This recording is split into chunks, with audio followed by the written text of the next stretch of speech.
Good afternoon, everybody. In our next panel here in the Sandbox room, you can expect to explore new research on designing XR experiences for kids and tweens that are immersive, safe, and developmentally grounded without sacrificing what makes them fun. Please welcome David Kleeman, Elizabeth Rood, Jesse Schell, Asante Asiedu to the stage. I'm sorry. Azadeh Jamalian. Very good, thank you very much. I'm going to start things off with just a quick framing of what we're going to be talking about today. So VR, AR, XR, all these things have been called many things over time. Most often what they've been called is the next big thing. But also things like the empathy machine and explanation architecture for tagging the world and a lot more.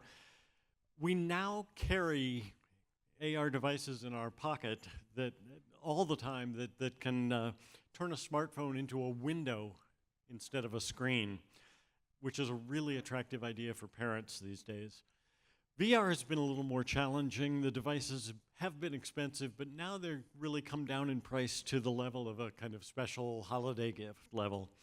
The design challenges now, therefore, are to expand attractive and beneficial use cases that will convince families to add XR to their kids' play and to their family co-play. And maybe more important, to build trust with parents that immersive play is safe, it's engaging, and educators, formal and informal, also represent another potential access point for bringing XR into young people's lives. From the mid-2010s rush of VR into the consumer marketplace, the technology has been rated for 13 plus, and even the very light VR experiences that you may remember of Google Cardboard weren't recommended for kids. The company that I work for, Dubit, is a British-based research and strategy consultancy and game studio, did 3 years of research with medical and academic experts on finding out whether that was warranted. Is the 13 plus rating really warranted? And what we found really was that it was primarily an abundance of caution, that kids actually liked it, they did not suffer any medical issues from it, and so forth. We know from the massive growth of gaming and its expanding forums that the 10-plus audience has the interest and the capacity to engage with new gameplay models, game loops.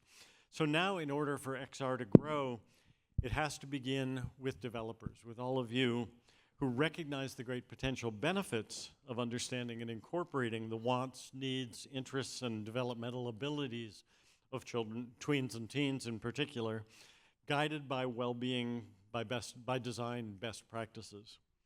The Joan Ganz Cooney Center at Sesame Workshop is leading the way in fostering insights into child-centered and often child co-designed building and offering very practical guidelines for incorporating this knowledge into the creative process. The foundation of this panel is a two-part report that I think you have cards for on all of your tables. Potential Power, Developing Quality Immersive Content for Tweens and Teens, and Immerse, Play, Thrive, Designing VR Games to Promote Well-Being. We are going to have a conversation, or hear a little about those two reports, then have a conversation on stage. Between time and the shape of the room, I don't think we're going to have the option for audience questions, but all the panelists are going to be here throughout the conference, and so they are happy to talk with you afterwards and answer your questions. So we've got the author of the two reports with us today, and Cooney Center Senior Fellow Elizabeth Rood is going to get our conversation started by sharing an overview of the findings. All right, thanks, David. Yeah. Here we are. That's us. You can see us up there. It's a real pleasure to be here. My name is Elizabeth Rood, and I'm a senior fellow at the Joan Ganz Cooney Center. If you're not familiar with us, we are the research and innovation lab within Sesame Workshop, focused on bringing the vision that Joan Ganz Cooney had in starting Sesame Street many years ago, to ask the question, how could we make emerging media good for kids? How do you just bake the good in from the get-go?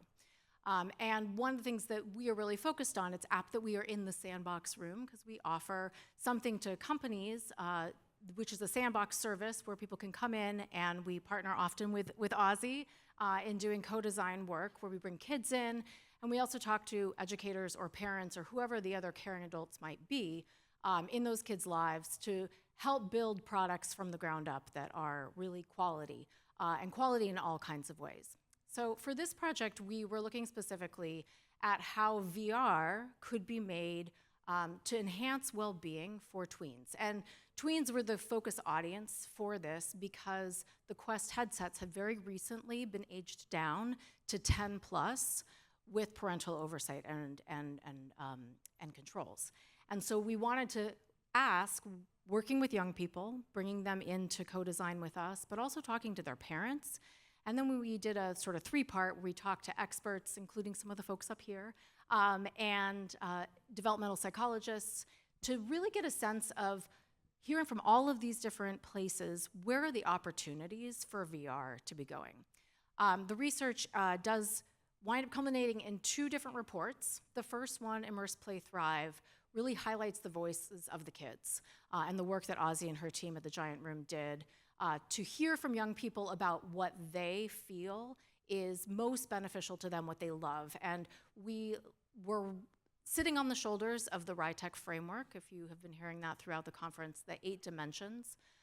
What we did is we looked at that framework and thought about it in the VR context and what it was that the kids we were hearing from the kids about what was really rising to the top of those dimensions. And so we're organizing it around that. The second report, Potential Power, focuses a little bit more on the opportunity in the marketplace as we listened to parents and heard their worries and also heard their hopes. And so that captures a bit more about the content side of what could be made to build trust with the parents. All right, so speaking to this, I appreciated this morning, Rachel was talking about sort of the freak out that happens.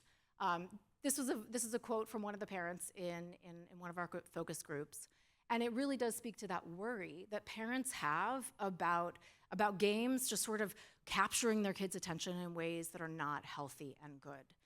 But I also love that this quote mentions that there's another side to it. It doesn't have to be like trash. It can be quality stuff. And so we did hear a lot from parents, not just about their worries, but very much also about what they see as what could build the marketplace by building trust with them. The first report, Immerse, Play, Thrive, as I mentioned, focuses on 3 of the 8 RITEC dimensions, and they are relationships, emotions, and autonomy.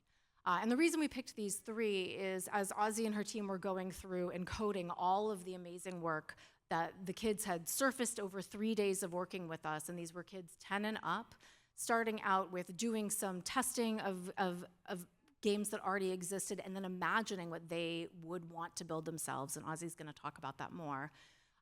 These were 3 of the themes that seemed to really come up over and over again. I'm not gonna go into a whole lot of depth. I hope that you will go to the reports to look at them in greater detail and to see some of the specific design guidance that comes along with each of these. But I do wanna just highlight one thought that comes from it, looking at the relationships piece. It was really clear in seeing the kids talk and work that they want to be doing digital gaming because they want to connect with their friends. That was a huge motivator for them. And on the flip, when we talked to parents, they were so excited that games would allow their children to connect to their friends and to family oftentimes too, when they were separated by place and time.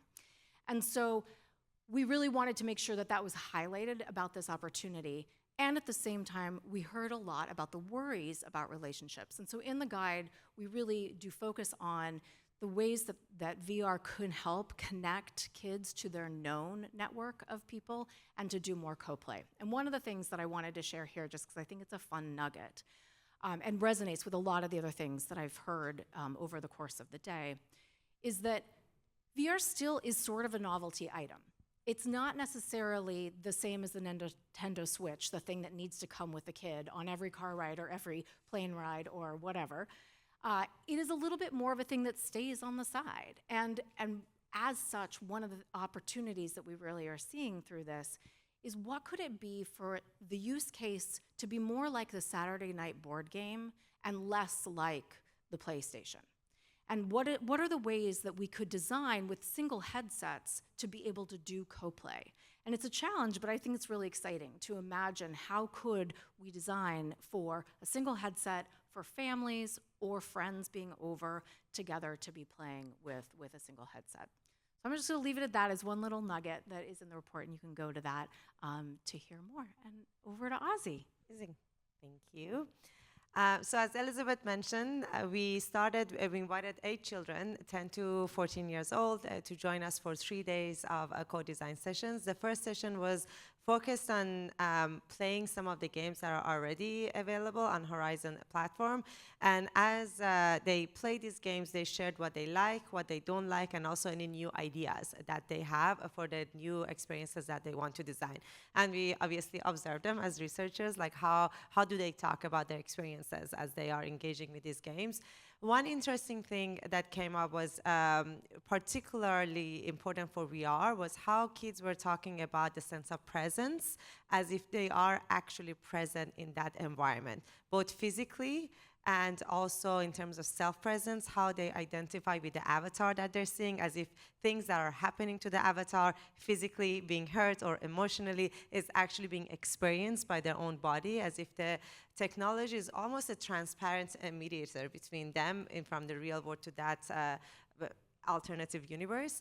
And also the social presence, how the interaction of their avatar with the other avatars in that world is an actual extension of their friends. So they don't necessarily think of this is an avatar of so-and-so, but this is them actually playing and actually interacting, and it had effect on their emotions and social interactions in real life.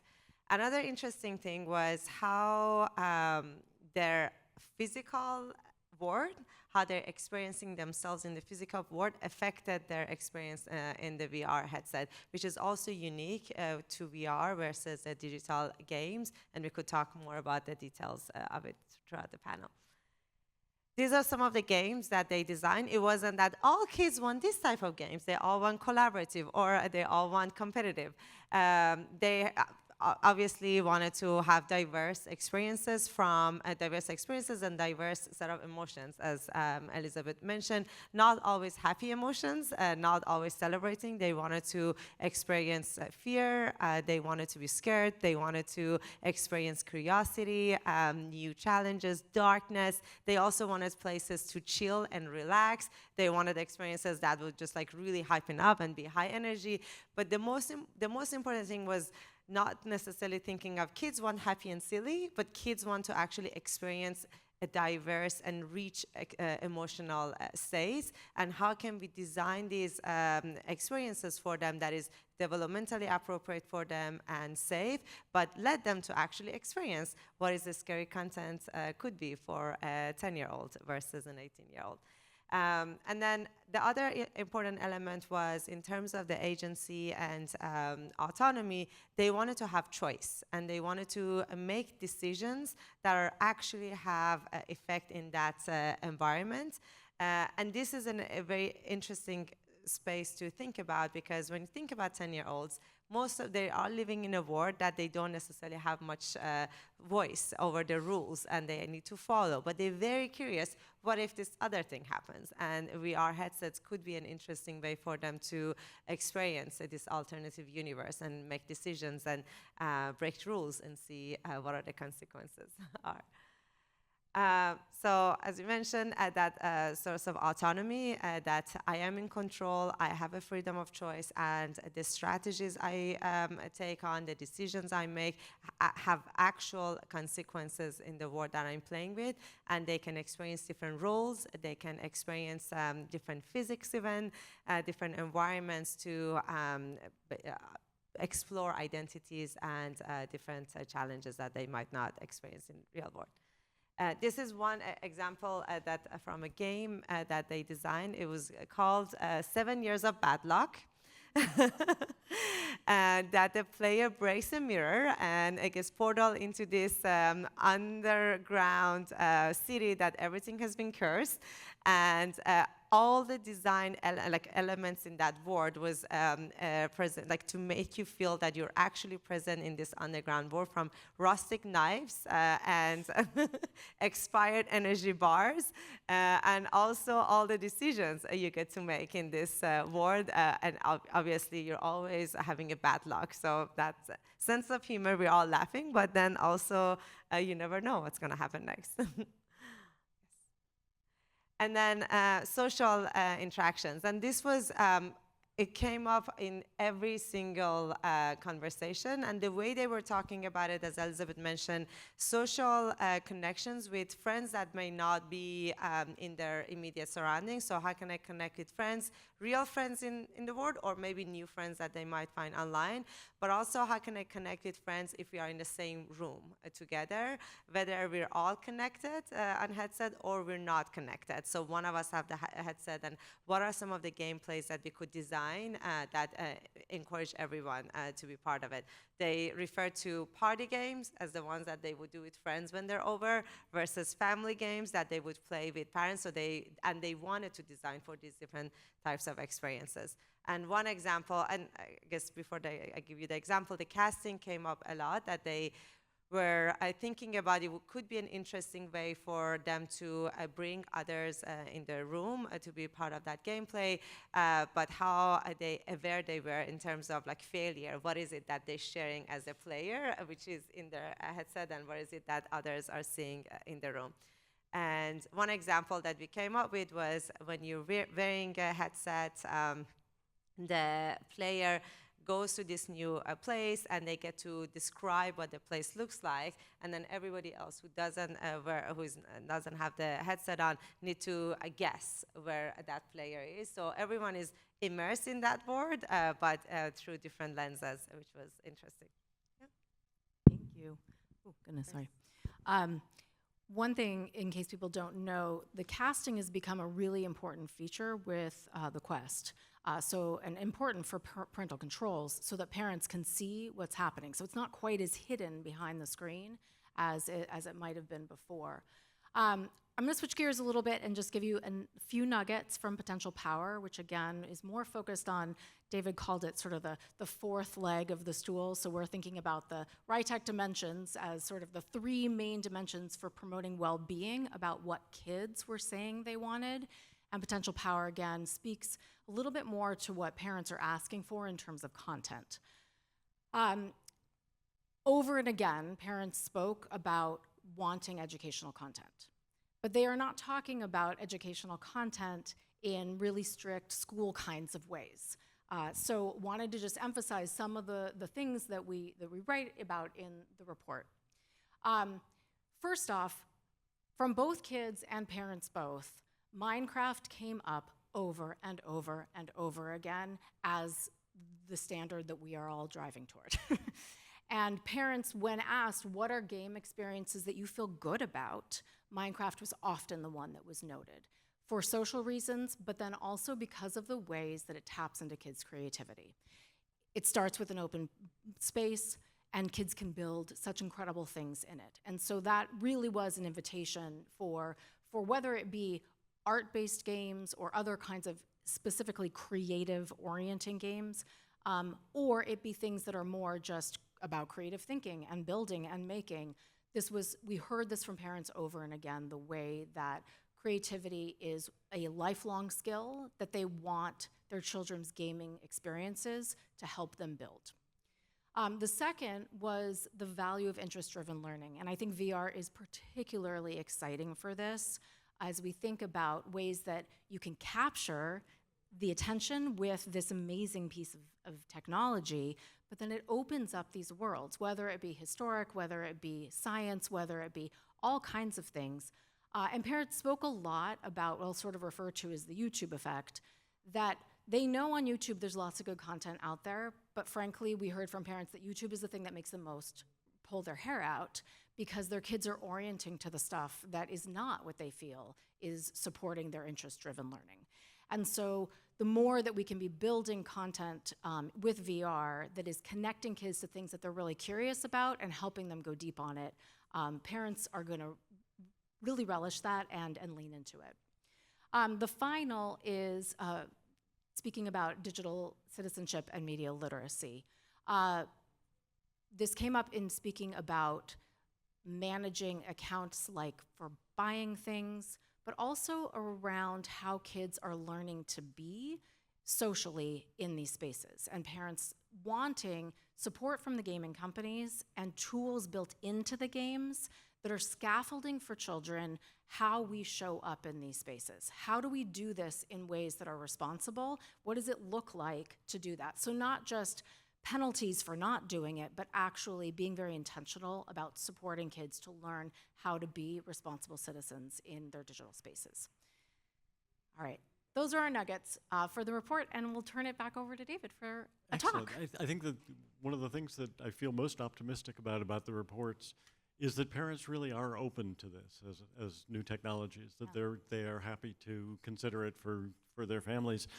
But I think we also know that trust is really hard to win and really easy to lose in this, and that the only way we're going to maintain trust in the XR world is if we build in the things that you've talked about iteratively, that if as you build for VR in particular, that you're constantly going back and looking at those North Stars and making sure that you're still on target to reach them.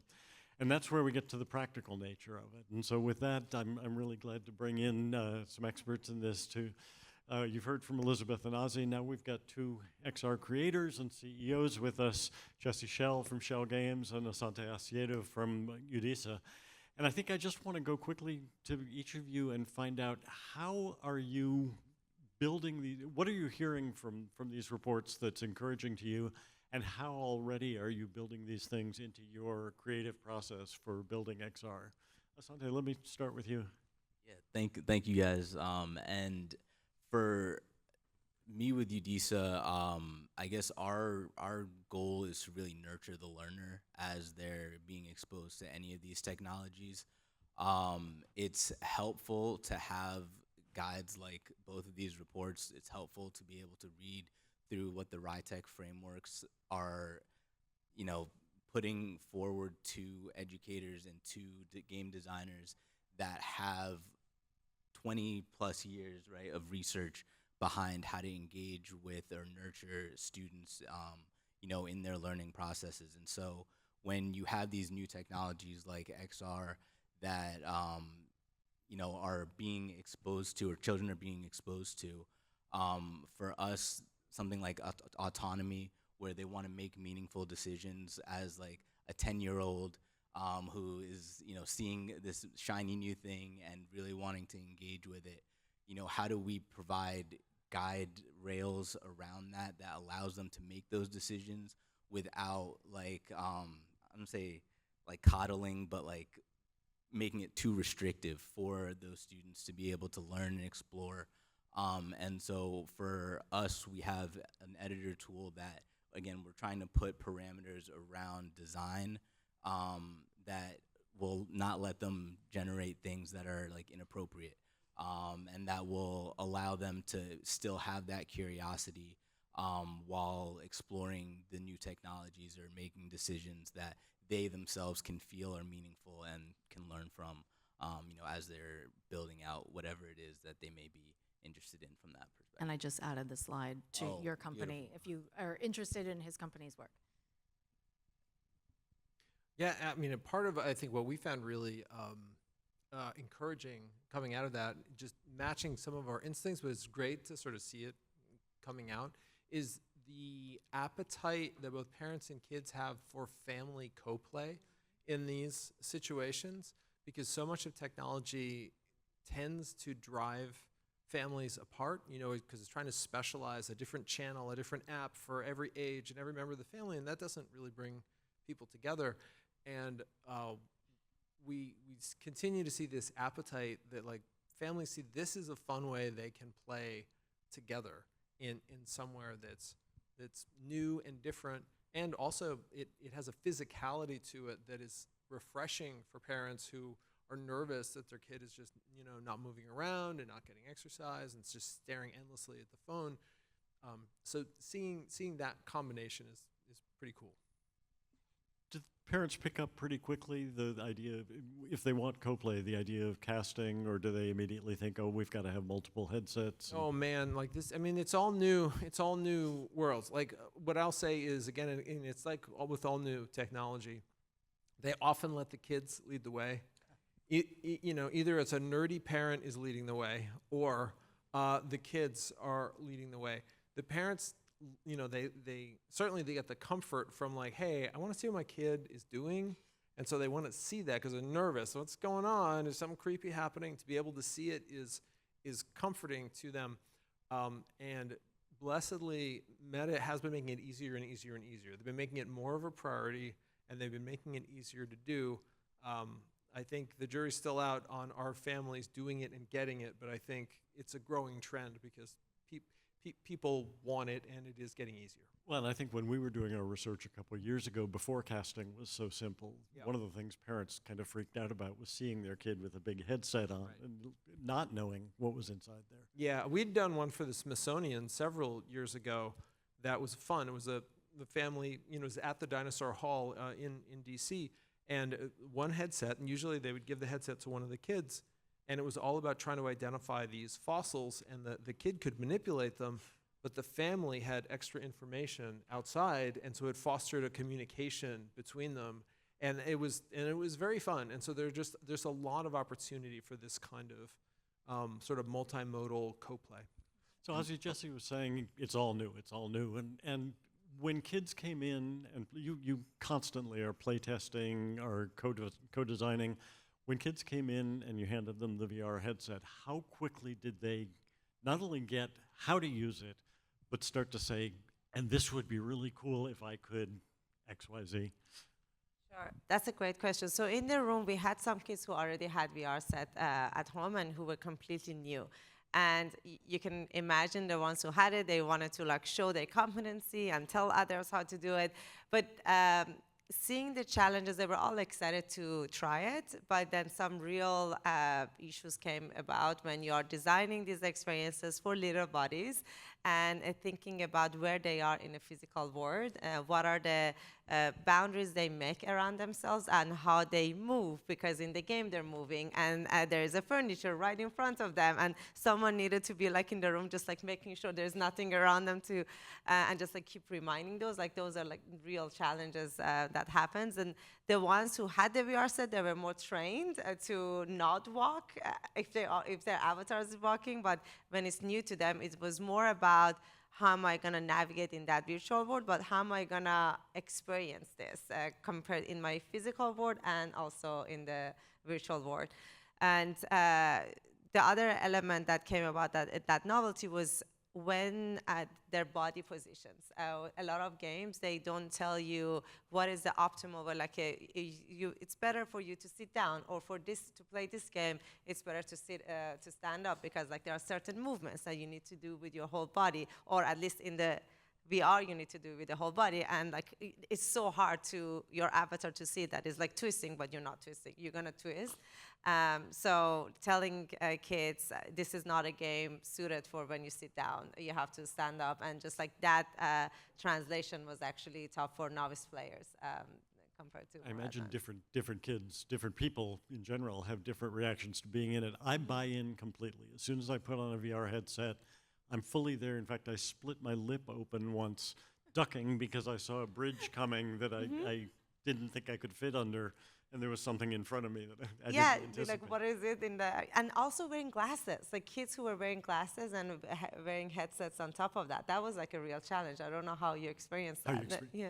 When you were testing with them, had you already gotten some thoughts from Cooney Center on what they anticipated the use cases would be, and then where did kids surprise you in what they came up with? Interesting. So usually when we go through co-design, we try to, we do lots of brainstorming before how to design the sessions, but it's not to validate hypotheses, it's really going into the session to see what happens and what are some of the patterns that comes from kids, and then how can we design for those new findings. So it wasn't necessarily, let's see if kids get tired or not tired, but it came up a lot, and just like how are we gonna think about that, like the physical aspect of it is very important. But then if you're designing a game for a 10-year-old that requires them to constantly move and up and sit, at what level, at what time do they get tired? How do you design levels that actually give them that 3 minutes in between? Like any workout session, you need some break time rather than just like always like moving. And so those were some of the patterns. We went in with questions, but not necessarily expectations. And then we found what patterns shows up. So I'm really encouraged also by the fact that they want social games, that they want to be able to play with their friends, they want to be able to connect and communicate. I'm also anxious because we are in a world right now that is rebelling against young people having social access. We're all around the world, we're seeing bans or restrictions on social media. It's early in the game for XR. How do we keep from getting swept up in that anxiety about kids being able to connect with other kids? For us, like relationships, like when you're looking at how like the access that you have, like if you put on a headset, you could talk to any stranger, but having it where there's not that like I don't say like untethered freedom when it comes to like talking to people online, I think is important. For us, building in like times to stop and to put like the headset down and to like have conversations maybe about like what you've seen or about what is going on in the game as it relates to like say like a curriculum or like a program that you might be trying to like teach kids about. Those are some of the avenues that we take as far as relationships go, to try and make it a little bit less just kind of open-ended. Yeah, I mean, safety is really paramount anytime we're talking about anything social with kids online. And a lot of people, they think safety, they're like, oh, I don't want the kid to hear a bad word. It's like, no kid ever died from hearing a bad word. It's like, that's important, but it's not the actual safety we're talking about. The safety that we're talking about is there a situation with potential predators? Is there grooming? Is there potential for any of that? And one of the things that we have found enormously helpful is this is a place where AI tools can work enormously well. AI that can monitor all of the dialogue that is going on, that can look for anything that is like weird or problematic or creepy and flag and take players out of the situation. Like the tools for that, we started experimenting with them a couple of years ago, and we were amazed at how helpful it is and how much it can really help make things safe. Flag to you or flag to parents or all of the above? It's the most normal, like the most default thing is like within the system, like it just having systems of flagging players, and one of the things that works really well, silently muting the problematic player, and they don't know they've been muted, right?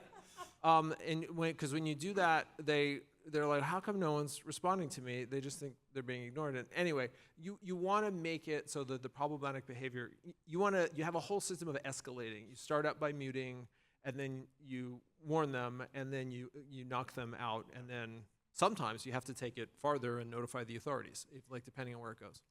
I echo all of that from what we heard from the parents as well, which is, again, on the one hand, they're excited for games to help their kids connect to their friends. Yeah. And on the other hand, they are deeply scared Yeah. that by going into metaverse environments, they may be coming across people that are bad actors. I mean, they're Right. very worried about that.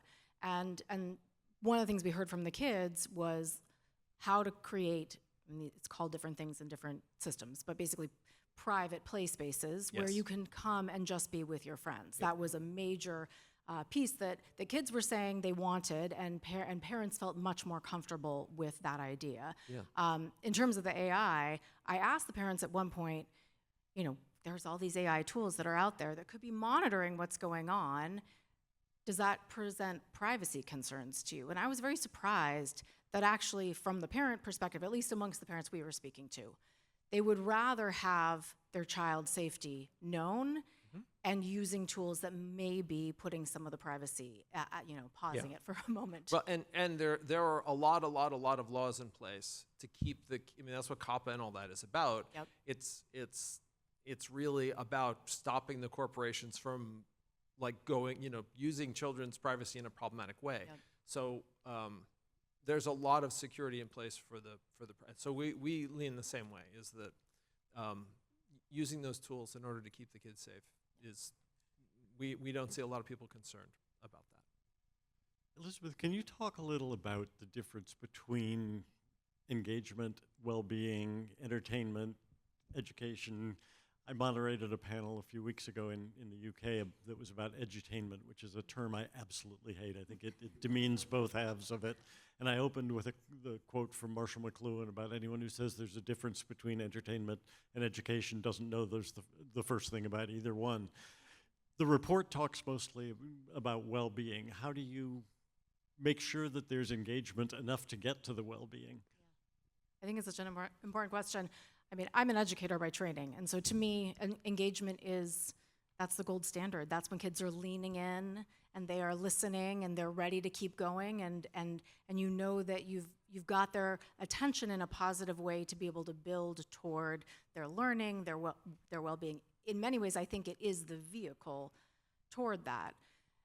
And yet, certainly what we heard from parents in this, and this echoes, I think, many of the parents in this room who are speaking to other parents, is the worry about when engagement is monetized, does it wind up being used toward, in a way that is undercutting the well-being because it's actually cutting off kids' agency? Because they are no longer making the choice to be engaged, but instead feeling trapped in that engagement. And I think that's part of what we have to figure out is, where is that middle place where something it's deeply interesting, it's well done, it's well designed, it's beautiful, it has all of the things that will capture our curiosity, our awe, our interest, and yet we also feel like it is our choice to continue in that moment, and when we want to step away, we're able to step away. And to me, that's part of how we get there. I think Asante was talking about the sort of short design. That was one of the design, you'll see that in the report. One of the recommendations is design experiences to be short so that there are natural exit paths. And then if people want to re-engage, that's great. And we should be measuring, it around not how many minutes a kid played, but for how many years did they want to keep coming back to the same play experience. One of those things that Lego pays a huge amount of attention to is it's easy to get the first play. It's easy to get the second play often. How do you get to the 10th iteration of it, and is it still engaging? Is there still something new? And I think it's why parents love Minecraft, because they saw that it worked for their 8-year-old child, it worked for their 10-year-old child, and for some, it's even still working for their 14-year-old child. They see it grow with the child, and that openness in design, tapping into kids' interest and their creativity is what powers it. Going back to Rachel's presentation this morning, a lot of times you often see the 14-year-old teaching the 12-year-old, they teach down to their siblings. So if monetization and some of those things sort of get in the way of engagement, get in the way of well-being, for Asante and Jesse, you're running businesses. How do you convince your investors or convince people who are coming to you for design to optimize for well-being, this is a good investment to do that? I try not to separate well-being and engagement so far as the design steps that we take. I know that for businesses, museums, for example, or schools and institutions, a lot of time they're looking for outcomes specific to some of the programming that they might have, or to the curriculum, again, that they are working with students in order to try and test for. And so for us, again, looking at the RITEC kind of playbook, when we're looking at emotions and things like that, it's if you can focus in on sound, if you can focus in on how the user and that child might feel as they're going through that experience while having those outcomes in mind, I think that you're able to combine those things in a way that is natural for design. It's like designing with intention, and having that child and that learner at the forefront of your mind when you're designing, regardless of how you move forward with the content that you're putting forward. And so I think that for us is kind of how we try and position for, again, outcomes, but then also bring that engagement into the experiences that are created. Yeah, I'd say well-being and monetization might seem like they're at odds, but they really aren't, because you make money from a world when you have long-term retention. And well-being and long-term retention are strongly correlated, because if you're doing this and it's like, oh, this was fun at first, but it's not really making me feel good about myself, you leave and you go do something else, right? And if it makes you like, oh, like I like who I am when I'm in here, I like the way I'm interacting with my friends, and even one of the feelings that I think is really important, oh, the people who made this, they care about what I become, right? When that feeling is there, it makes you want to stay long term, and that's what monetizes. So those things really are correlated.